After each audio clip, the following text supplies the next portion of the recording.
Week 10 is now in the books, which means we only have 3 more weeks until we get the official college football playoff picture. As more realistic matchup predictions each week occur, there are still so many important games that are going to be played before we can even predict an accurate playoff picture. Today, I'm going to do just that by analyzing those games and giving my 2024 college football playoff predictions. It's tough to say which quarterbacks are the best right now, but I can tell you who's helped their teams the most. Tua Tagovailoa, Josh Allen, and CJ Stroud.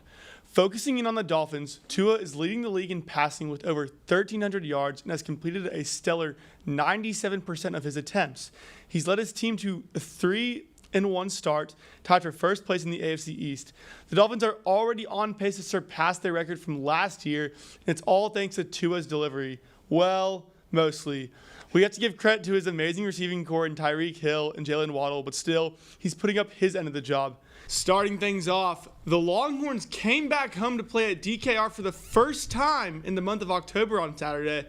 They faced new Big 12 opponent BYU, where redshirt freshman Malik Murphy got the start, filling in for an injured Quinn Ewers. Here's Xavier Worthy fielding it at about the 30-yard line, going straight up the middle.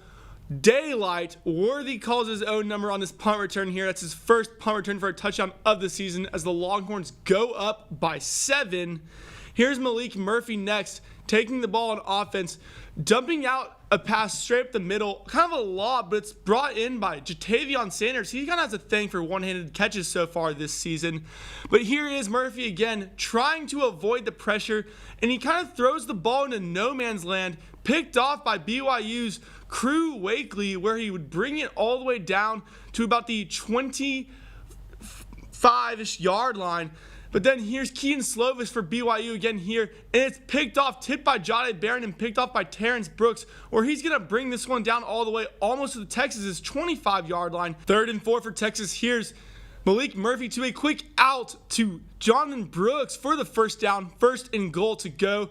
The handoff to Brooks as he punches it in for his first score of the game. The Longhorns would be leading 14-0. Fast forward to the middle of the second quarter. Here's Slovis rolling it out to the right, calling his own number.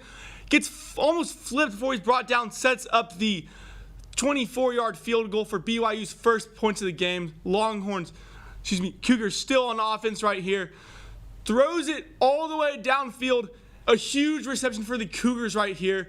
That sets up their second field goal of the game. The score is now 21-6. And then here is Jaden Blue calling his own number out to the left, and he's going to score this one. The Longhorns are going to take home this one 35-6. Longhorns improve to 4-1 in Big 12 play as they prepare for a Kansas State matchup next weekend. Number 6, men's cross country finishes 3rd at the Big 12 championships. The team scored 70 points, and they're going to compete in their next meet, the South Central Regional for the NCAAs, on November 10th. Heading into this week for Longhorn sports, on Thursday, November 2nd, volleyball takes on West Virginia in Morgantown at 5 p.m. on ESPN+. Meanwhile, women's basketball takes on Midwestern State in an exhibition game. That's going to be at 7 on the Longhorn Network. Fast forward to Friday, volleyball's playing again against West Virginia at 4 on ESPN+ again. And then on Saturday, football is back at home hosting Kansas State 11 a.m. on Fox. So, we now have 3 undefeated teams by the end of Week 14 who would be a lock for the playoff. Michigan, Georgia, and Florida State. Because current number 1 ranked Ohio State will fall to Michigan, Georgia will jump into the number 1 spot. Michigan to the 2, and Florida State to the 3. Ohio State will jump to number 5, leaving the 4th spot open for another 1-loss team. Now this is going to be a toss-up. Like you talked about earlier, we all know how much talent the Pac-12 has this year. Oregon almost beat Washington. USC almost beat them too this past weekend. Oregon still has to play the Trojans. That's up this upcoming week, and their rival Oregon State in the last regular season game.